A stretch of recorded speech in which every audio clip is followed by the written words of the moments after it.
Today mga kangod, isa na naman pong tampok ang gagawin natin ngayon, ang pagbibideo sa bagong daan na bukas na po ngayon. Ngayon po nandito po ako sa Silang, Cavite. Ito yung way na papunta doon sa sinasabi kong bagong open na daanan. Ito po, labas na po ako ng diversion ng Silang. Papunta po ako doon sa sinasabi ko sa inyo na bagong kalsada. Kaya ito yung nasabi ko nung nakaraang premiere ko, na pinasabi ko na suda video ko, itatampo ko po yung lugar na yon. Ito po, nandito na po ako ngayon sa Aguinaldo Highway. Ganito po kalawak ang Aguinaldo Highway dito po sa Silang. Ang gaya ng sinabi ko, malalaman nyo po na kung ano landmark nung pupunta natin kapag nakita na po natin yung overpass. Yun po yung palatandaan na may daan po pakanan na pwede tayong tumagos agad ng Amadeo kung ayaw natin dumaan dito sa Olivares dahil medyo peak season na traffic. Pwede kayong kumanan dito para makaiwas kayo din. Kapag nakadaan tayo dito papuntang Tagaytay, ang kakalabasan na nito dun sa Skyranch na siguro, malapit na sa Skyranch siguro. Ayan po, medyo malayo-layo po ng bahagya, pero pag nakita niyo na tanaw na po natin yung overpass, siguro few meters na lang nandun na po yung daanan na sinasabi ko. Bagong bukas po siya, siguro may ilang buwan na rin po siyang bukas, pero para sa kakalaman ng lahat, itatampok natin to ngayon. Ito po yung overpass na tinutukoy ko sa inyo. Liga po, ayan. So mula dyan, ilang meters lang po, kakanan po tayo dyan sa sinasabi kong daanan. Yun ang pong magiging landmark nyo kung sakaling pupunta po kayo dito. Kung gusto nyo subukan yung daanan na ito at hindi nyo pa napupuntahan, yan ang tatandaan nyo lang para hindi kayo lumagpas. Yan, yung pagliko nyan. May isa rin palang palatandaan, meron palang kilometer post doon. Alam nyo ba paano gamitin ang kilometer post? Konting info na rin po. Ang kilometer post po, malaking bagay po yan sa mga nagbabiyahe. Katulad yung nakalagay po doon sa kanto, kilometer 46 T13. Ibig sabihin, from 0 point na, ang 0 point ng kilometer na yan ay Luneta. Doon magsisimula po ang 0 point. Ibig sabihin, simula Luneta hanggang dito po sa nilikuan natin sa Silang, 46 km po ang layo. Then simula po dito sa nilikuan natin from Silang, di ba may nakalagay doon na T13. Yun po, ang travel mo papuntang Tagaytay mismo. Ibig sabihin, 13 km nasa Tagaytay ka na. So, konting info lang po. Sa hindi pa nakakaintindi or hindi pa nakakaalam ng yellow post na yun. Kasi malaking bagay yan. Try nyo po pag nagbabiyahe kayo. Tingnan nyo yung mga kilometer post. Doon nyo malaman kasi kung sa pupuntahan nyo, malapit kayo, malayo. Pero usually sa mga kilometer post, para mas maintindihan nyo, yung nasa baba kasi, panay capital letter lang ng lugar na pupuntahan nyo. Kagaya nung kanina, T, Tagaytay.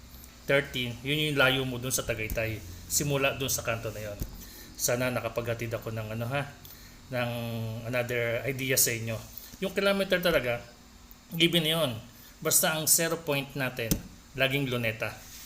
Yun ang pagkakalam ko. Laging nasa Luneta ang 0 point.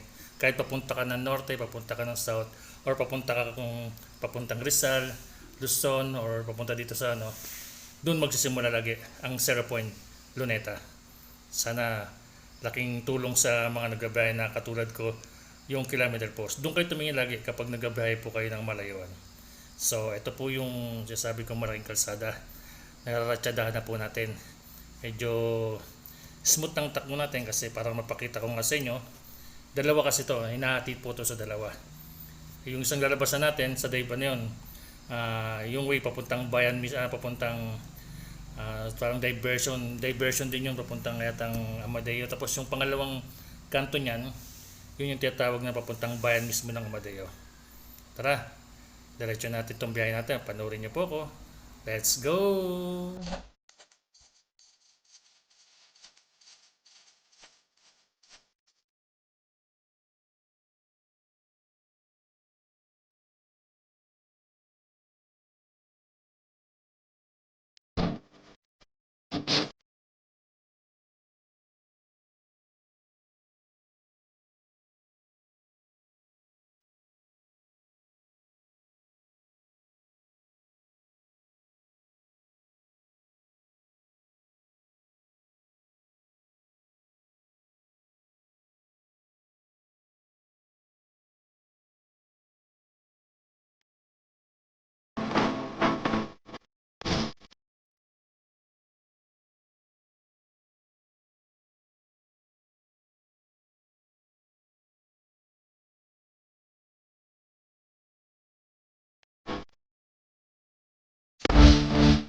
Na po tayo sa unang intersection. Yan po yung Crisanto de los Reyes Avenue. At kung matatandaan nyo, nung nakarang vlog ko, nakarang video ko, yan yung ito yung pinakadulo ng biniyahe ko simula ng Manggahan. Ito po yung tinatawag nilang Crisanto de los Reyes Avenue.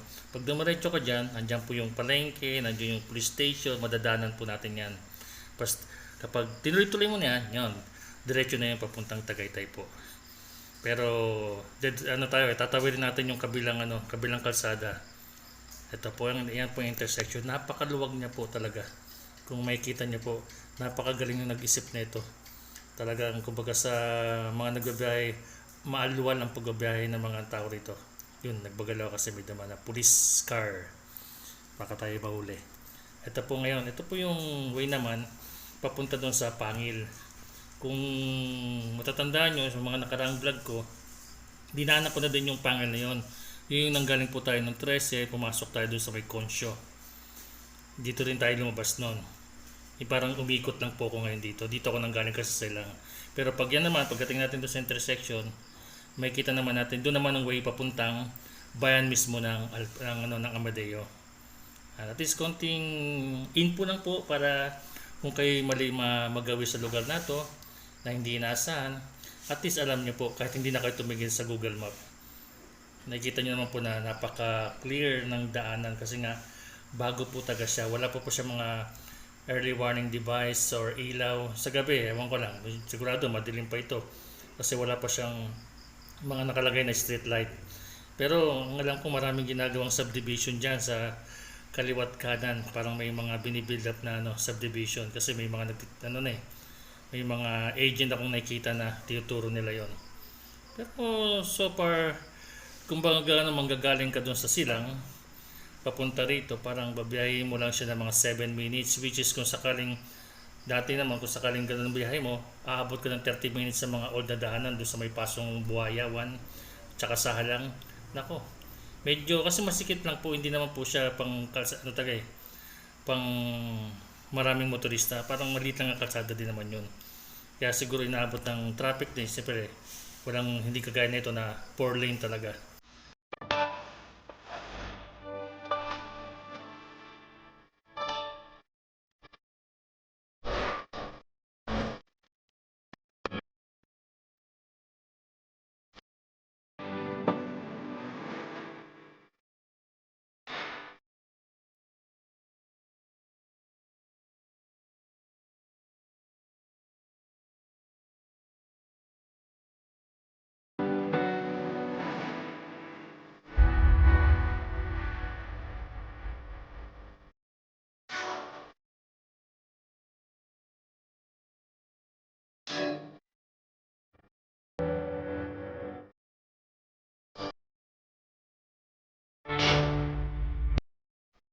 Ayan, nandito na po tayo sa pangalawang intersection. Ito yung binabanggit ko na Pangil Road.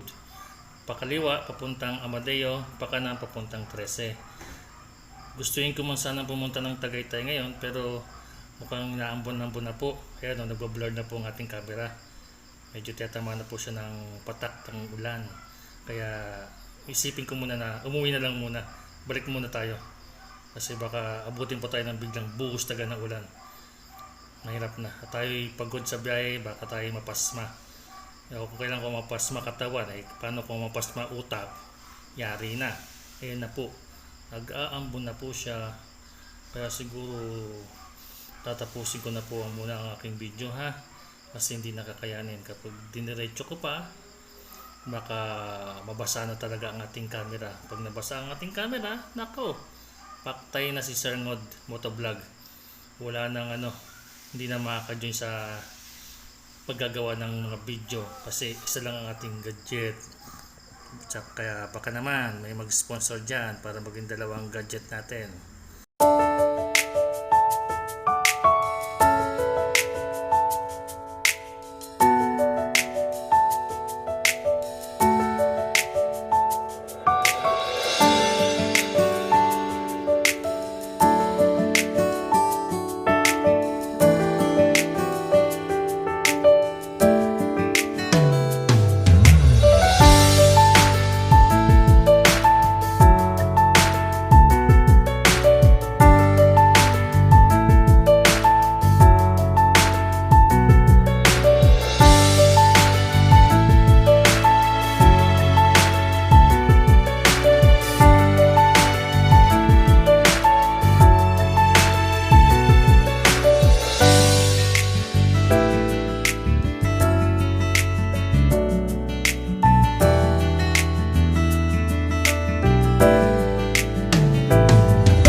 ako para kunin ang aking cellphone.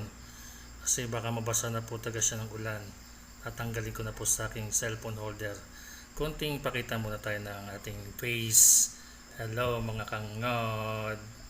I'm here. Ayan po. Ayan na. Umulan na talaga. Buti nakakita ako ng masisilungan dito sa isang waiting shade. Nabasa ng ating motor na simulong. Kaya mga guys, hanggang dito na lang po muna ang aking video. At ako'y magpapahinga na rin muna. Salamat po sa inyo. Bye-bye!